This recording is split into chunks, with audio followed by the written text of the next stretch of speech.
Over 825,000 dreamers are in this country. What is a dreamer, you may ask? A dreamer is someone who wishes to stay in this country in hope of a better future. Dreamers aspire for more than what they could have had back in their country. And now they are here in the United States and hope to make all of their dreams come true. DACA was introduced by President Barack Obama and has helped so many of these dreamers to continue their education and pursue their aspirations. So many DACA recipients have came to this country as a child, and some had no idea that they were undocumented. In November of 2019, we will be seeing if the Trump administration will continue DACA. Today, I am here with 2 DACA recipients that show what it is like to be dreamers and continue fighting for that dream. I'm Yoselin Meza Miranda, and this is More Than Just a Dream. They are Americans in their heart, in their minds, in every single way but one, on paper.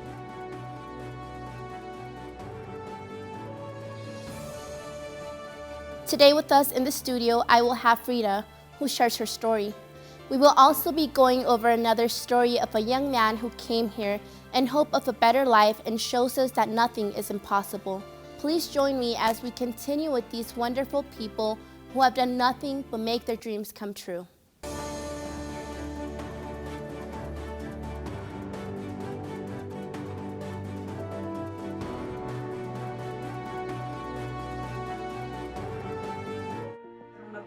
Cómo iba a dar a mi hija a unas personas que en la vida había visto y que podía arriesgarme a jamás volver a ver a mi hija.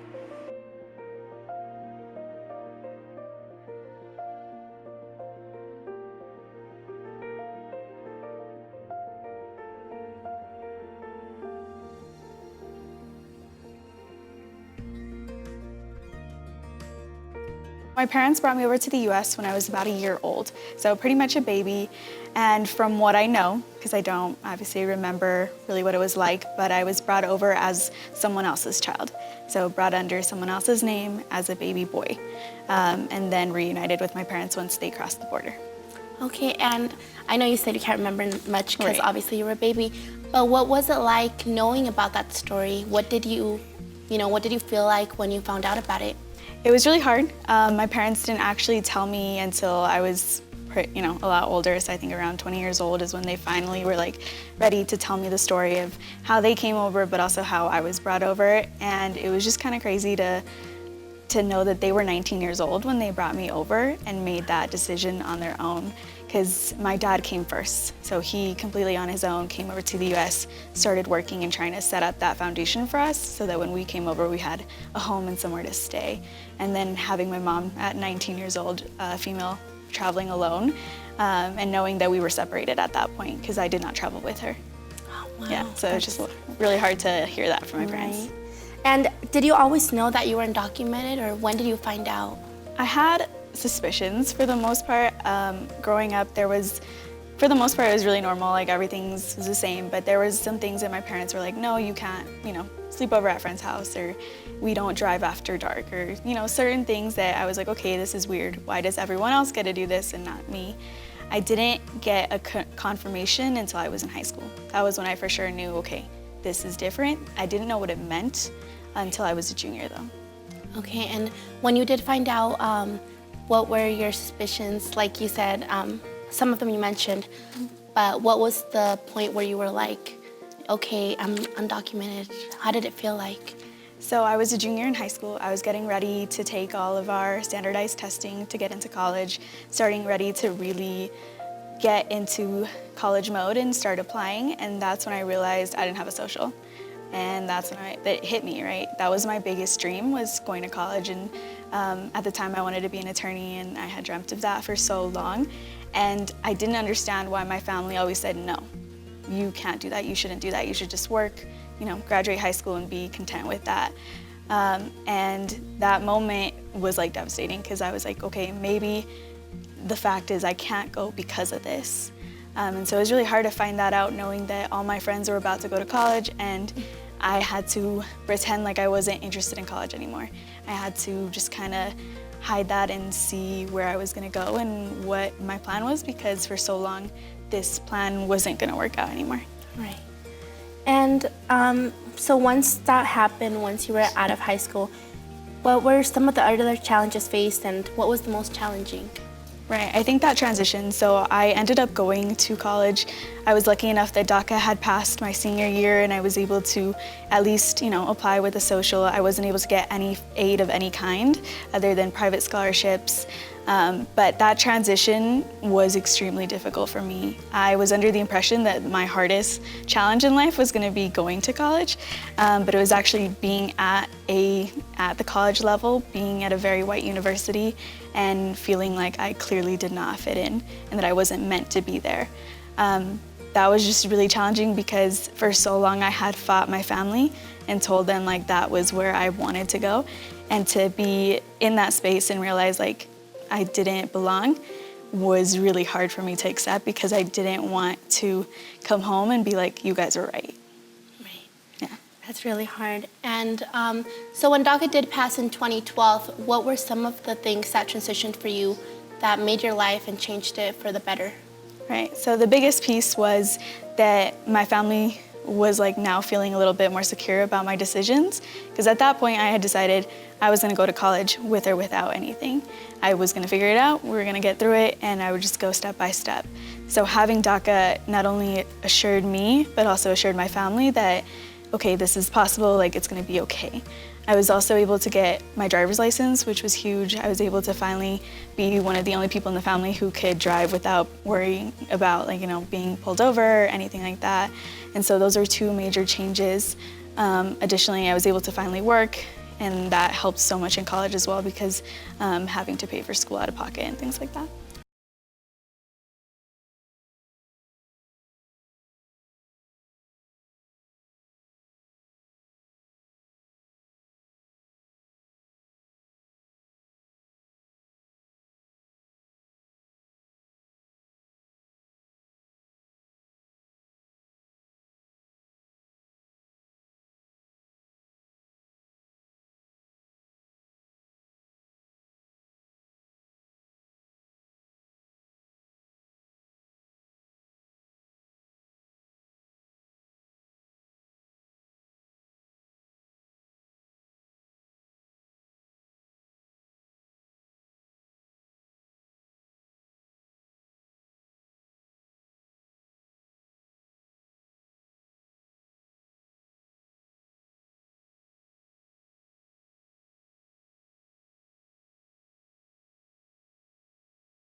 You mentioned that you did go to college. Can you tell us a little bit about your college experience? Yeah. Are you still going to college? Did you graduate? And what did DACA do to help you to go ahead and continue with your college education? Right. So I went to the University of Denver. I graduated in spring of 2018, so about a year and a half now, which is kind of crazy to think. I ended up going there just because it was a school that offered me the most money in terms of just private scholarships, but also it was the closest to home because I, at that point, could not leave my family. It was a love-hate relationship, I think. I am so grateful for the opportunities that I got being at DU, but it was a very white institution. I am undocumented, I'm a woman of color, and I felt that every day. Like in the very beginning, I wanted to drop out multiple times because I couldn't find my place on campus. I didn't see people that looked like me. My professors didn't look like me. And when we were in the classroom, we would talk about, certain issues, and I never related to my peers. Always felt like super out of place. But luckily, I did end up finding a group of people on campus after a while, and they were able to help me navigate campus. I was finally able to get in touch with people that I needed to get me through it, and then find my voice, because I think that was the most important thing. The worst experience I ever had was being told that I didn't belong there by a faculty member and being told that I should go somewhere else. So after that, I decided to speak my story, right? That's when I decided that I was going to share the fact that I was undocumented and that I had made it this far, and start asking for help, because I figured while there may not be anyone else talking about it, I'm sure I'm not the only one. And so that helped me a lot and paved the way for a lot of new things. I actually ended up working at the university, being the first ever DACA undocumented student support coordinator for the university. And so I got to develop a lot of resources, we got some funding for students, and now there's a lot more support in place at the university for future students. Thank you. And then with your college experience, what did you get out of it? What did you graduate with? And what do you plan on doing with those degrees that you did get? Right, so I triple majored. I did international studies, socio-legal studies, and Spanish. Originally, the plan was to go to law school. I really wanted to work in international relations with a law degree background. However, with my status, it's kind of limiting in terms of not being able to work out of the country. So I ended up working at the university. I started doing a lot of college access work, so working with high school students, trying to get them to go to college. And then I ended up working with college students to try and get them to persist and then graduate. And that's when I realized that higher education was actually something that I really loved doing, and that's what I wanted to pursue. And so as of right now, still in the works of trying to get my master's or PhD in higher education.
Well, you did mention that you want to go ahead and continue your education.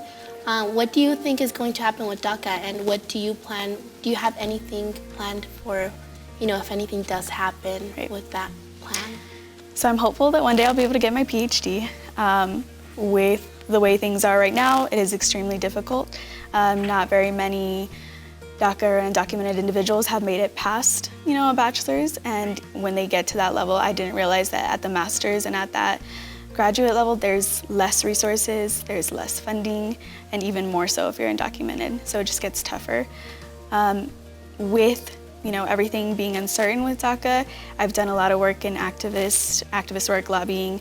I will actually be flying out to DC for those Supreme Court hearings, doing a lot of work with that and hoping that, even if DACA does die at the Supreme Court, that we're able to get something else, potentially the Dream and Promise Act, which would essentially be more beneficial for us. But I'm hoping that this is a wake-up call and that we're able to get something more, because while I was lucky enough to have DACA, I know that my younger cousins and new incoming people aren't even getting that. And so they will never know what it's like to have DACA, and for them to go on with nothing is what motivates me to continue to help them and continue to help us to see what more we can get. And for the viewers watching, what is your intake and what is, what is your advice to viewers and telling them, to continue with their dreams? Right, so for me, you can't give up. It's really easy and it's hard right now, but it's easy to say, why would I go to college? Why would I try to do something when I know I'm not gonna be able to do it? But I think that things change so fast. We never know next day, tomorrow might be different. Tomorrow we might wake up and things are fixed, we have citizenship. We never know what's gonna happen, so there's no reason for us to give up on our dreams. And I think a lot of it comes to the fact of why did our parents bring us here? My parents did not bring me here to give up on my dreams, so I'm not gonna give up on them. What did you guys think of Frida's stories? Very touching, right? We see how she had to face all these challenges, and no matter what the situation was, she persisted. I had the chance to interview Irvin, and his interview is coming up next.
Welcome back, and I am ready to share with you our other interviewee. Irvin is a young male who came to the U.S. very little. He has a similar story to Frida, and he is here to tell us about his life growing up and what he did to become a successful entrepreneur. Please watch with me.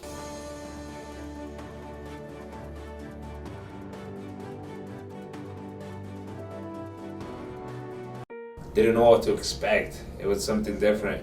You got excited because you were going to be speaking a new language, and you were going to try new foods, you were going to meet new people, and it was scary. I'm not gonna lie, it was scary. I think the process coming here was, crossing the border, things that you shouldn't experience as a child, but you do, because that's the only way to get here.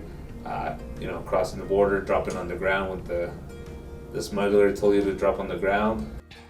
Irvin immigrated to the United States at the age of 9. his mother took him and his two younger brothers on the journey. His main challenges were healthcare, and just like Frida, not being able to get a driver's license was something that was hard to accept. Around people, and that you notice that as a child. So when you're younger and you're growing up and you're not getting the proper childcare you deserve, healthcare you deserve, and I think for me that's when I started noticing things. Yeah, medicine was more expensive. Going to the hospital was more expensive. Getting, a doctor was more expensive. Longer waits. Growing up, when you start going to high school and the driver's license part of it, you're trying to get a driver's license part, and you can't because you're undocumented, but you want to drive and you need to drive. It's a privilege, it's not a right, so that's always really hard. Towards the end of high school, when you're getting to the part of filling out your FAFSA and filling out the college applications, knowing that you could apply for colleges because you are capable, you are able to, but they strip away a lot of opportunities from you when you don't have anything. They were brought to this country by their parents, sometimes even as infants, and often have no idea that they're undocumented until they apply for a job or a driver's license or a college scholarship. Put yourself in their shoes. Imagine you've done everything right your entire life. Studied hard, worked hard, maybe even graduated at the top of your class, only to suddenly face the threat of deportation to a country that you know nothing about, with a language that you may not even speak. That's what gave rise to the DREAM Act.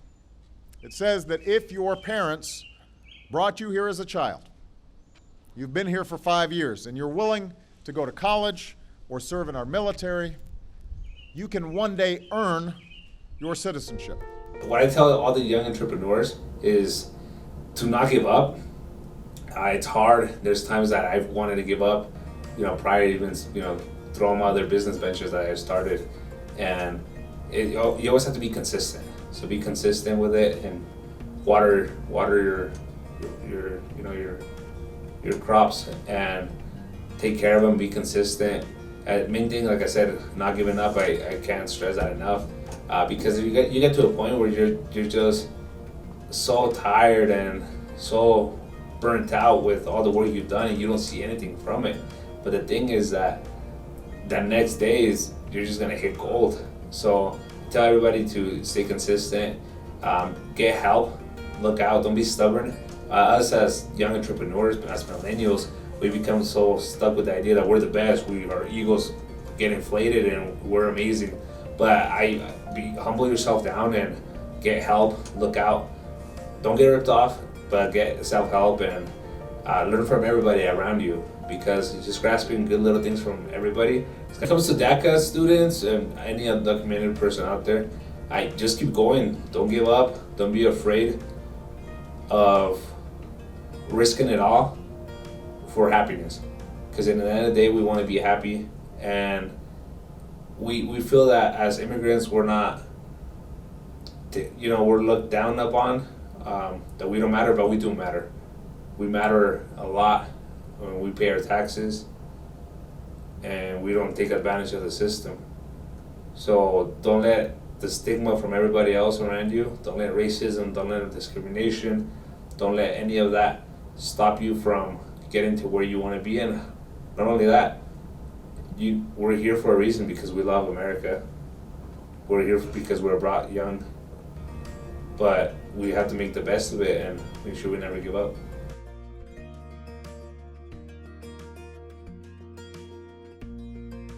I hope that you all learned something today and that you see what our country is facing, what these dreamers are facing, and that this is an issue not many talk about. DACA is in the borderline of being taking away all of these opportunities, taking away all these dreams for young people that only want to get an education and be successful. These are the dreams for the young undocumented people in our country. What is your intake on these stories? What are your dreams? Thank you for watching us today on More Than Just a Dream.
Hi everyone, my name is Bree Hernandez and I am a journalism broadcasting major here at MSU. Did you know that the JTC department is changing its name, courses, and academic programs? Starting up in the 2019 fall semester, it will be known as the Journalism and Broadcasting Program, also known as JMP. We spoke with Sean Schaefer, the director of this new department, and this is what he told us. I think the basic message we would want to tell them is that what you once knew as COM and JRN courses, you can now find under one nice simple prefix, JMP, and what you once knew as journalism and technical communication is now going to be journalism and media production.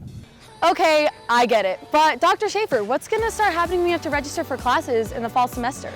So when you go to enroll, starting with the fall semester, you're going to want to look in J's for journalism and media production. You'll no longer be looking for COM courses under T's for technical communication. It's all going to be under JMP. So it's one prefix, and that's going to serve all of our existing majors and minors, plus any of our incoming majors and minors who start as freshman students in fall of 2019.